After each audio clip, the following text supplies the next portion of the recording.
Hey, good morning, everyone. Marty Missouri here. Saturday morning, 6th of January, 2024. Hope you all had a great start to the new year. This is the weekly economic update. I'm going to add a little bit of perspective with regard to long-term technical trends in stocks as well, for those of you who watch these videos mostly for the market commentary. This will be the morning note on Monday, or the morning message, so I'll post this so that it goes out to clients via email Monday morning. So, very interesting global macroeconomic market setups as we enter 2024. On the market updates, I've been talking about sentiment, been looking at some pretty difficult looking technicals going forward, so not a great setup going into the year, very much like the setup going into 2022, which was a rough year for stocks. So I think we definitely need to be on our toes. When I say that with regard to what we do, need to remain hedged, well diversified, need to have a pretty good allocation to short-term treasuries. That's what we are using for our cash allocation currently. And lots to play out, of course, election year and so on. But without further ado, in front of you is the PWA index graph. Those of you who've been watching for a while know the story here, when it began, the back testing and so forth. We view a below zero read as an indication that recession odds are too high for comfort, and we took a couple of point step back here, rounded down to 28 in the negative for our score this past week. In terms of the data, initial jobless claims are low by historical standards, as you can see here. The trend is not great. Typically, as I've pointed out ad nauseum, when you start to move up, recession tends to happen very quickly thereafter, but 202 is just really low. Continuing claims continue to inch up, as you can see here. That's not a good sign either, as you can see here historically. So we'll keep our eye on that, but there have been other interesting developments in the labor market. At first blush, the report yesterday, the BLS report, was good, much better than expected, as was ADP's report, the private sector payroll report the day before. But it was revised down 71,000 for the prior 2 months. So you take 71,000 off of there, and it's not quite that great. Unemployment rate staying stubbornly low. I think it was 3.6, ticked up to 3.7. Average hourly earnings actually ticked up to 4.1. That's not great for people who think the Fed's going to cut interest rates 6 times, as have been discounted lately or recently in Fed funds futures. That's going to change quite quickly if this keeps up. And then on a month-over-month basis, you can see there was an uptick there. The quits rate continues to roll over quite notably. So a high quits rate typically denotes a strong economy, because people don't quit their jobs unless they're confident, right? People hang on to their jobs when they're not. So a plunging quits rate, as you can see, tends to be consistent with difficult financial conditions. These red shaded areas are past recessions. Job openings rolling over pretty hard as well, a high number, but again, the trajectory doesn't look necessarily that good. The labor force participation rate came down as well, and the U6 unemployment rate, which includes part-time and discouraged workers, looks like it stayed at 7.1. But again, the interesting thing about the latest indications around employment are going to come here toward the end when we talk about the ISM Services Survey, which came out yesterday. Heavy truck sales rolling over pretty hard. You don't see a lot of this information in the press, but as you can see, it's not a bad indicator there. In 2016, this was a rough go for the equity markets. There was a lot of concerns about the economy, but we didn't have recession. Right in here was in the heart of the European debt crisis, which was very globally concerning. But typically when you get these kinds of declines and these kinds of declines in rate of change, you get weakness, or it's an indication that we need to be concerned about the prospects for recession. Didn't happen here, but our indicators say that it's high risk of that here going forward.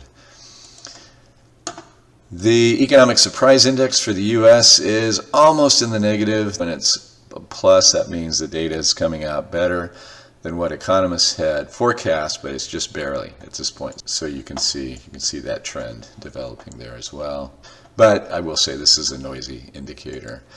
So sector to S&P 500 ratios. This is actually, I think, a good market-based look at sentiment around the economy. So from here down are what we'd call the defensive sectors. You'd look for this to outperform when the economy is in bad shape or it's expected to be.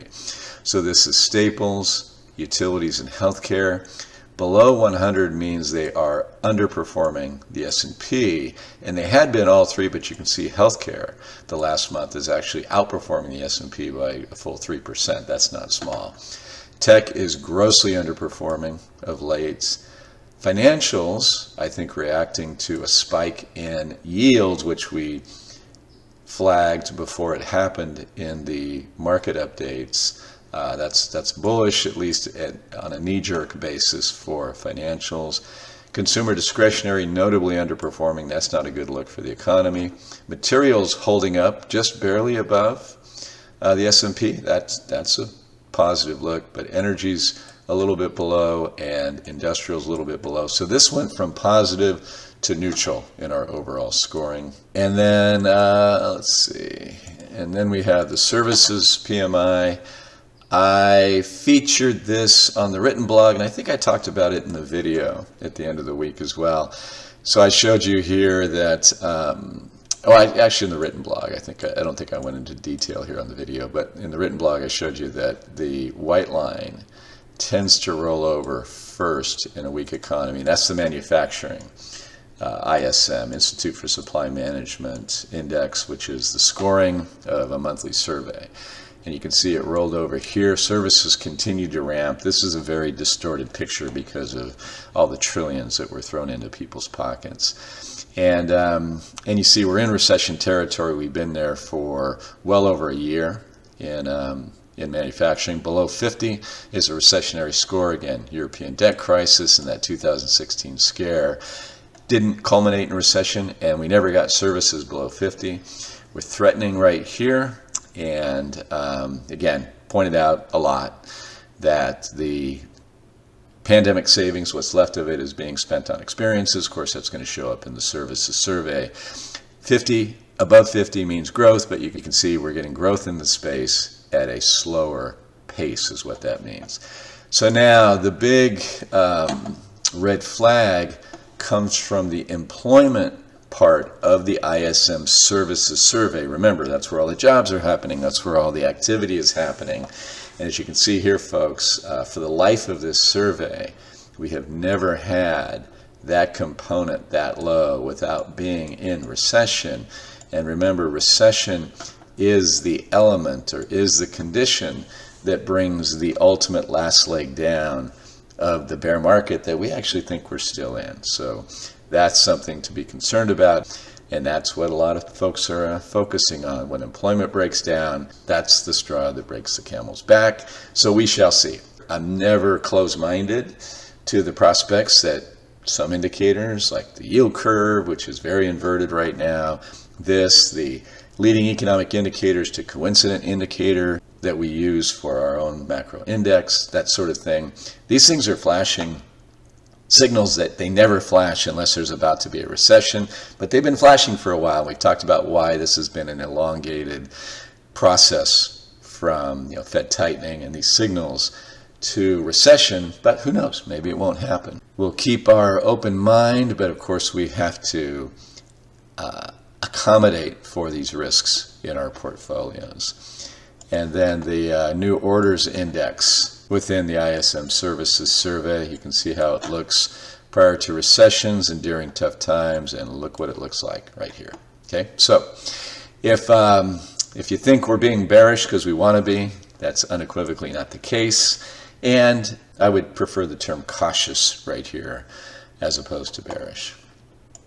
Okay, so let's just take a quick look at the market. So for today's purposes, I want to look at the weekly and the monthly charts. So this is the S&P 500 with our typical indicators that we use. This is a 10-year weekly chart. Okay, so what I wanted to show you here is that periods where we are at highs, at previous highs, and we're there. We're at the all-time high for all intents and purposes. And you have these downward divergences, or these negative divergences, or bearish divergences, whatever you want to call them.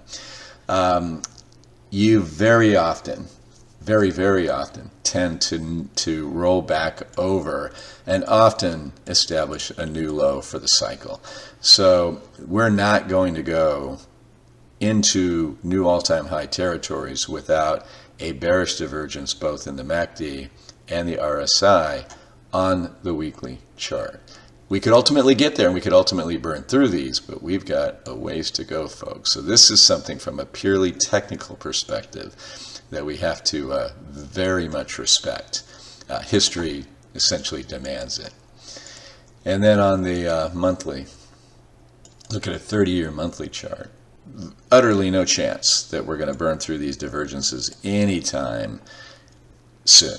And here we are again, virtually right at all-time highs with massive bearish divergences. So this is a ramp up that was just off the charts, historic, based on $5 trillion getting passed out or whatever.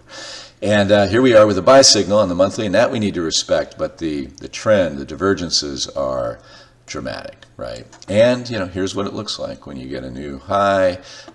Here's a long one right between the two bubble burstings, right? And what did we have when we hit that new all-time high? We had a bearish divergence, and you could say we had it virtually here as well, but we certainly had it in the months heading in, right? We certainly had it during this ultimately 16% correction right in here. We certainly had it during this 20% correction during the European debt crisis. We certainly had it here during this 20% correction in that last quarter of 2018. And folks, we certainly have it now. So again, just long-term technical reasons to have a cautious bent to your portfolio. And then the Bollinger Bands. This is something I update just once a week. And it's just the monthly Bollinger Bands. And this has been a very good indicator. I've talked about it once in a while here on the blog. And typically, very slow moving. Each bar is a month. 20-month moving average, 2 standard deviations above and below the 20-month moving average. Typically when you break down and the moving average rolls over, you have big time problems, right? 50% decline, 58% decline, right?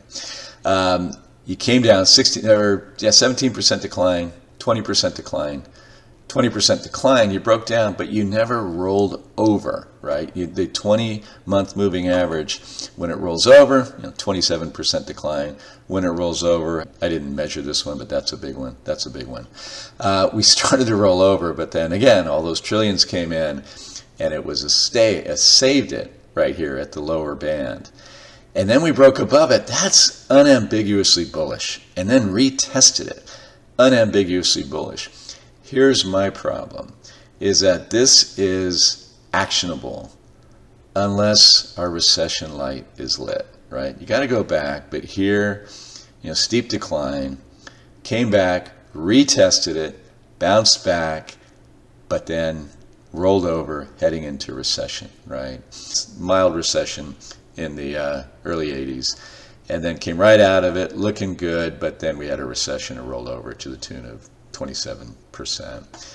Mild bear market in here, but a recession, so forth. So the concern is, folks, that this looks odd, right? For me to be bearish, this normally you'd be bullish, although it does look very overbought right here. And you can see that's pretty consistent with what happens right before we roll over as well. So, folks, at the end of the day, the thing we need to be concerned about are these signals that say the economy ultimately could roll over. Going into 2023, everybody was in that camp. In October of 2022, Bloomberg Economics said 100% chance of recession in the next 12 months. We've been talking about recession ever since then. We don't put a date on it. We just say the risk is high and we have to accommodate for it. Our recession light is still lit, but a lot of people have abandoned that, and they're buying into this soft landing scenario. And again, I'm open to that possibility. We're exploring it. We're testing it, if you will, and considering it. It's really a narrow pathway. The odds there are still too low for comfort. So folks, we'll keep you posted, but right now we need to remain hedged. We need to remain smart. We think that massive macro investment opportunities are going to develop either when we get that last leg down or the conditions that tell us to be cautious here abate, and it's no longer our thesis that a recession is looming.